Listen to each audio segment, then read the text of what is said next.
যে আয়াতটা তেলাওয়াত করেছি সূরা মুদ্দাসসিরের আয়াত, সময় একেবারে সংক্ষেপে, যে সংক্ষেপেই বলবো। আল্লাহ তাআলা এই আয়াতে বলেন যে জান্নাতীরা যখন জান্নাতে যাবে, নামাজ পড়ছে, দুনিয়াতে মন চাই চলে নাই, একটা মন চাই আর একটা রব চাই, একটা মন চাই আর একটা রব চাই।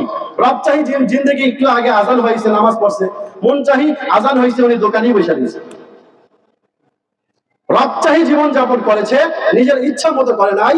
এই ব্যক্তি যখন জান্নাতে যাবে, তখন দুনিয়াতে যারা তার আশেপাশে মন চাহি জীবন যাপন করেছে, এই নাফরমান আর বেনামাজিরা যখন জাহান্নামে যাবে, তখন তারা তাদেরকে প্রশ্ন করবে, দোস্ত দুনিয়াতে নামাজ পড়েছিলাম, কত ভাবে আমাকে নিয়ে মজা করছো, অল্প বয়সে দাঁড়িয়ে রাখছিলাম, কত মজা আমাকে নিয়ে করছো, মাহফিলের আয়োজন করছি, কত রকমের মজা, টিটকারি আর খোঁচা দিছো, তো আজকে কেন জাহান্নামে আসলো বলো? আল্লাহ বলেন এই আয়াত কথাগুলো, ফি জান্নাতি ইয়াতাসালুন আনিল মুজরিমিন।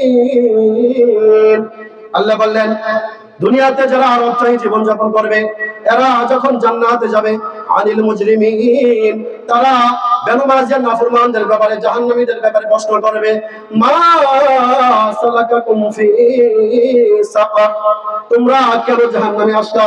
কোন আমলের কারণে তোমাদেরকে জাহান্নামে আসা লাগলো? আজকে তোমরা কেন জাহান্নামে আসলা বলো? দুনিয়াতে তো অনেক দাপট দেখাইছো, টাকার পাওয়ার, ক্ষমতার পাওয়ার, কত পাওয়ার দেখাইছো, তো আজকে জাহান্নামে কেন আসলা বলো? মা সালাকাকুম ফি সাকার, কেন তোমাদেরকে জাহান্নামে আসা লাগলো? কোন আমল, কোন কাজ তোমাদেরকে জাহান্নামে নিয়ে আসলো?